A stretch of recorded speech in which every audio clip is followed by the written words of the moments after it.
Sisi hatutavumilia mtu akitusi Rais William Ruto tukua kitusi. Hata ikuwe ni kwa matanga, ikuwe ni kwa mazishi, ikuwe ni kwa soko, isikuwe ni wapi, hatutaruhusu mtu atusi Rais William Ruto akiwa kitusi. Kila na Mungaja. Hatutaruhusu mtu, si mtu anaweza ongea bila kutusiana. Wale wanaomba kura wangangane na William Ruto waombe kura.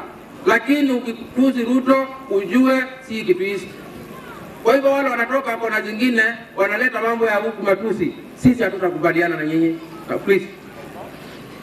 Tunasema hivi, wale watu wanataka kutusi Ruto wakiwa Kitui East. We can allow you. You have the freedom of speech, but we are not going to assure you of your freedom of speech.